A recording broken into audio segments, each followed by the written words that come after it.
Panorama Tricolor número 69, para a alegria de todos, né? Sempre um grande número. E agora essa é a única parte divertida desse bloco, porque a gente vai falar de coisas que não são tão divertidas. A gente começa falando, porque exatamente hoje, quando você estiver assistindo esse programa na terça-feira, às 16 horas, a torcida do Fluminense fará um grande ato manifesto contra essa situação estapafúrdia que o Fluminense enfrenta em relação à Procuradoria Geral da Fazenda Nacional, a PGFN. E para isso, nosso companheiro de lutas, companheiro Caldeira, vai falar a respeito do que tem acontecido com o Fluminense e o que a gente espera nesse ato político de grande importância. Convocamos a todos os tricolores para que se façam presente lá, porque só assim a gente vai ser ouvido.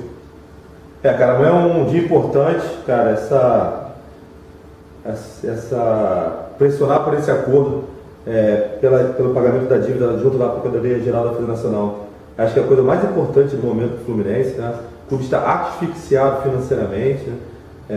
Uma administração que vem tentando, sob todas as formas, manter os pagamentos em dia, passou a recolher impostos do Fluminense, coisa que há muito tempo não se fazia, vem tentando equilibrar as contas do clube.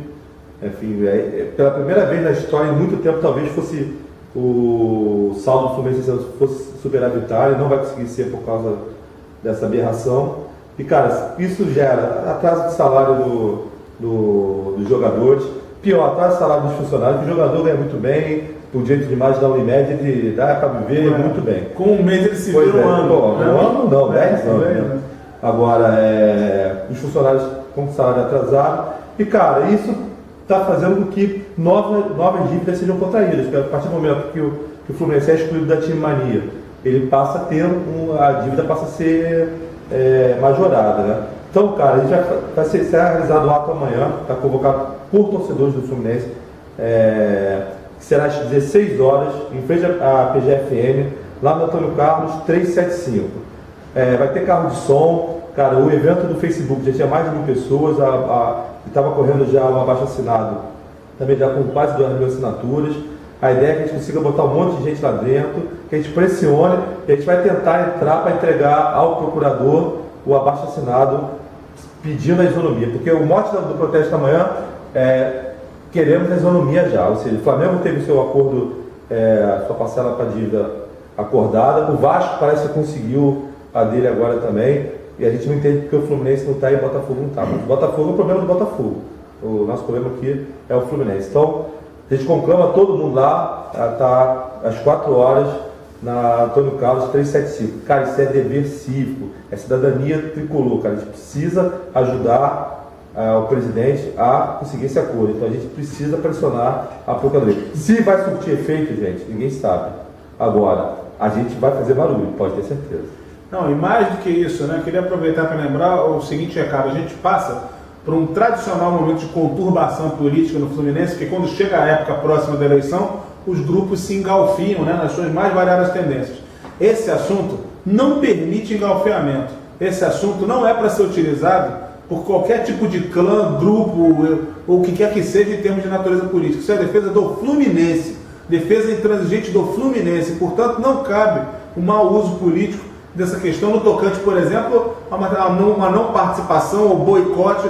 Fazer isso seria de uma burrice atroz. Então, eu sinceramente apelo pelo bom senso de todos os grupos políticos do Fluminense para que venham a aderir a essa causa, porque ela é muito importante para todos nós. São milhões de torcedores, um clube de 111 anos está muito acima de qualquer interesse político pessoal. Só um adendo, a gente conseguiu, a gente fez o manifesto do conflito, que a gente conflitou no estádio, né? E a gente conseguiu a adesão de grupos políticos que são até da oposição. Isso é bem legal, mostra a maturidade do Fluminense, né? A gente sabe que agora vai ser um período conturbado, vão vir. Não adianta, política é política, então a galera vai se galfinhar lá no Fluminense, mas nesse momento, pelo menos, a gente nota a maturidade de alguns grupos políticos esquecerem um pouco isso e estar junto no ato amanhã. Então, cara, acho que isso é muito legal. E, cara, nesse momento não tem oposição, situação e nem em cima do muro, cara. É todo mundo pressionando a PGFN para conseguir esse acordo. É o mínimo que a gente espera e contamos com todos os tricolores hoje, logo mais, 16 horas, na Avenida Antônio Carlos 375. O momento é de mobilização máxima. Isso a gente só espera que a polícia não vai encher o saco, né? Mas... Pois é. E a polícia, por favor, né, conforme já ocorreu semana passada dentro do Maracanã, por favor, policiais que venham a trabalhar nas circunstâncias ali nos arredores de uma festa, procurem saber o que significa a palavra isonomia no dicionário. Porque isso foi por motivo de uma grande celeuma no Maracanã e é deprimente imaginar que a autoridade policial desconheça o significado dessa palavra. Isonomia não é nada relativo à zona, por favor. Bom, Renato, vem aí, agora a gente entra na seara do Fluminense e Goiás. Goiás e Fluminense, Serra Dourada, quarta-feira, jogo decisivo. O Fluminense joga por um empate, sabe que vai ter uma pressão grande, porque o time do Goiás não é bobo, veio bem arrumadinho para o Maracanã, e a gente precisa desse resultado mais do que nunca para até não somente seguir na Copa do Brasil, como também melhorar um pouco a astral em termos de Campeonato Brasileiro. Renato, o que você espera desse jogo aí? O que vem pela frente? Olha, eu espero um jogo duríssimo. E espero também que o Fluminense não fique recuado o tempo todo. Espero. O Goiás tem um bom ataque, mas tem uma defesa fraca. Visto o jogo contra o Internacional, fez 1-0, Goiás virou para 3-1 e permitiu um empate. Então, o Goiás vai ter que atacar o Fluminense porque o empate é do Fluminense. O Goiás só tem uma solução, ganhar. Então, o que nós vamos fazer? Atacar também. Eles vão ter que se abrir para que a gente possa atacar, ser contundente. Não pode ficar lá esperando, defendendo. Acuado, né? Não tem porquê. Aí o gol sai, o gordinho vai e mete o dele. Agora é importante dizer o seguinte, né? Eu pergunto para você e para o Marcos pode responder para a gente. Sempre tem essa coisa no futebol, claro, né? A gente precisava ter ganho demais para ter um certo conforto no Serra Dourada, não teve, a vitória foi pelo placar mínimo. Mas é bom sempre lembrar que o empate é nosso. Né? O Fluminense joga por 2 resultados, o Goiás só tem 1. Então, é melhor. Tem gente que fica reclamando desse negócio, mas é melhor vencer do que empatar. Cara, né? Esse negócio do gol fora de casa tá gerando. Cara, aliás, a imprensa, os torcedores, esses neo-torcedores, tem gente que acha que o resultado do Flamengo, porque fez o gol lá, foi melhor. Cara, o dia que derrota for melhor que vitória, eu paro com o futebol, cara. Paro com isso, cara. 1-0, a gente não tomou um gol. Não tomou um gol, que é importante. Se a gente fizer um gol, o Goiás tem que fazer 3. Né? Então, cara, 1-0, ótimo, 2-0 ia ser muito bom, 3-0 isso não foi, 1-0, excelente resultado, que te joga por qualquer empate e joga por qualquer, por vitória, óbvio, e por qualquer derrota, por um gol, deixa que faça gol. Por que é melhor que isso? Você que é estatístico, pega o que entendeu? Assim, pega as possibilidades, não o que vai acontecer. Você vai ter muito mais chance desse caso. Quem defender essa tese que o resultado do Flamengo foi melhor que o Fluminense tem claras dificuldades com a tabuada. Claríssima. É claro que o Flamengo achou um gol lá, que realmente o Flamengo estava numa situação periclitante. Aí achou o gol, mas ele não fazer. Agora, pelo amor de Deus, né? Vitória é melhor que empate, pelo amor de Deus. Mas isso reforça o que eu falei. Nós precisamos ir lá fazer um gol. E não ficar concentrado na defesa para defender o score de 1-0. Não, sim, claro.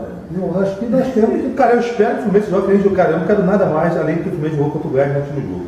Focado, teve chance de fazer mais gol, meter bola na travessão. Cara, não vamos esperar desse Fluminense nada mais. Eu quero que ganhe o jogo, ou que traga o resultado. Então, o mínimo que a gente espera é a vontade, a determinação que teve na última quarta-feira e que não teve domingo contra o São Paulo. Fazendo isso, a gente leva essa classificação, entendeu? E fazendo isso, a gente tem, por mais que esteja se enfraquecendo, temos um elenco para até chegar mais longe nesse campeonato. Agora, tem que ter espírito de disputa para querer ganhar o título. Me parece que se o Fluminense conseguir repetir as pegadas das partidas contra o Corinthians e o Goiás, ele vai bem. E para o final, o mesmo jogando bem. Porque exatamente, e nessas partidas, inclusive o Náutico também, mesmo não jogando bem, o Fluminense tem uma característica comum, ele marcou no campo do adversário e sob pressão em vários momentos e dificultou, quer dizer, ao contrário de ontem no Morumbi, que a gente estava completamente encolhido, né, como já aconteceu em derrotas anteriores, para o Flamengo, Vasco, etc., me parece que essa postura é mais interessante para a gente conseguir um bom resultado fora. Né? Eu acho que em cima. Você marcando em cima, você obrigando o Goiás a ficar mais longe da sua área, eu acho que o Fluminense tem possibilidade de triunfar, sim. Cara, eu estaria amanhã com os 3 zagueiros, com o Edinho ali atrás, fazendo com o garoto William, né? E entraria com Sobis e Fred. Amanhã não, quarta-feira. Quarta-feira, né? Cara, esse também seria a escalação.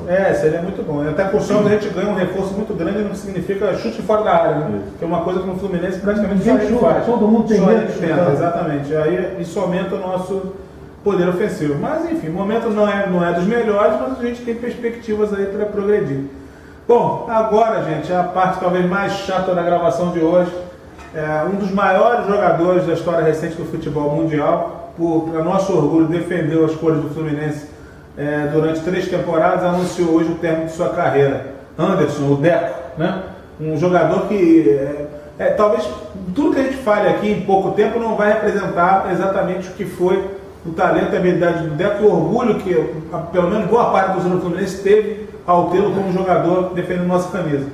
Mas se há um sintoma claro disso, acompanhando os noticiários de hoje, é saber que todos os grandes noticiários esportivos da Europa renderam loas ao Deco por ocasião do anúncio do encerramento de sua carreira. Embora para alguns ele fosse apenas um velho que devia ser escorraçado, isso por si só é uma coisa extremamente estúpida do ponto de vista social, nessa denotação de velho, enfim, é um negócio patético. O Deco não vinha bem, realmente não vinha, tinha problemas de contusão já muitas vezes, e aconteceu mais uma vez. Mas o que fica, pelo menos da minha parte, é o lamento. Eu esperava ainda ver 2, 3, 4 partidas dele naquele futebol fantástico que encantou muita gente e com certeza muitas crianças que assistiram o Deco nesses 2 ou 3 anos ficaram ainda mais tricolores por vê-lo em campo com jogadas sensacionais e sendo decisivo nos títulos de 2010 e principalmente no ano de 2012, ele foi o grande comandante no Campeonato Estadual do Brasileiro. Marcos Vinícius Caldeira, sobre o Deco. Cara, é uma tristeza, né? Pô, você sabe que um dia ele ia parar de jogar, estava sofrendo muito com as contusões, mas a gente nunca espera esse dia, né? Que nem a morte, né? A gente nunca espera a hora da morte, mas um dia ela vem. Cara, Deco é um jogador fenomenal, um cracaço de bola, assim, bicampeão brasileiro pelo Fluminense, campeão carioca. Infelizmente não pôde jogar tantas partidas quanto ele gostaria de jogar. Cara, com certeza ele gostaria de estar 90% das vezes em campo. Esteve menos vezes que mas o seu scout é excelente, ou seja, 65% de aproveitamento de pontos nas partidas que ele jogou. Cara, fez jogadas maravilhosas, vou citar algumas aqui, gol contra o Vasco na Central da Semana ano passado, o lençol maravilhoso, cara. O gol é o momento, o ápice do jogo. Mas, cara, tem jogadas, por exemplo, aquele lance do Pelé contra o Uruguai, que ele deu o drible de gol, aquilo é um gol pra mim, né? Então, mesma coisa, o balãozinho que ele deu contra o Avaí, e, cara, aí vai, o jogo contra o Boca Juniors, que eu tive presente lá em La Bombonera, esse gol de 2-1, que ele fez gol e destruiu com aquele jogo. E várias contra a América do México, no finalzinho, cobertura. Vários passes para gols, assistências. Um craque de bola, habilidoso, inteligente. A bola chegava, já sabia o que tinha que fazer. Então, cara, é uma perda para o Fluminense. É uma perda para o futebol. Tanto é que, como o Paulo falou, referenciado nos principais noticiários do mundo inteiro, né? E, cara, eu vou sentir muita falta. É um ídolo, está no meu coração. Vou me lembrar sempre do Deco em campo. E vou sempre lembrar da frase que ele citou no jogo contra o Atlético Mineiro, que é: eu fui lá no Independência, a gente perdeu de 3-2, e a torcida do Atlético fazendo uma festa lá, os jogadores também fazendo uma festa, e ele falou: cara, a gente perdeu o jogo, mas o título é nosso. Uma coisa parecida que ele falou, né? E confirmou. Então, Deco, muito obrigado por tudo. Você é craque, maestro, e eu, para delírio, vou ter o privilégio de jogar com ele na minha pelada de sábado, porque ele vai lá algumas vezes. Eu vou mostrar fotos para vocês para dizer que não é. A única parte boa dessa história é essa. Pois é, Renato, uma palavrinha sobre o Deco. Rapidamente, já tudo foi dito, é só para dizer mesmo. Muito obrigado, mas obrigado mesmo, e aproveite a aposentadoria. Pois é, agora vai ser uma festa para ele, vai poder se divertir, fazer várias coisas que o mundo do futebol não permite, pela sua cobrança, às vezes até hipócrita, né, em muitas situações. Gente, muito obrigado pela audiência, pela participação de todos. Esse é o fim do programa Panorama Tricolor número 69. Semana que vem, mais uma edição e a gente retorna. Grande abraço.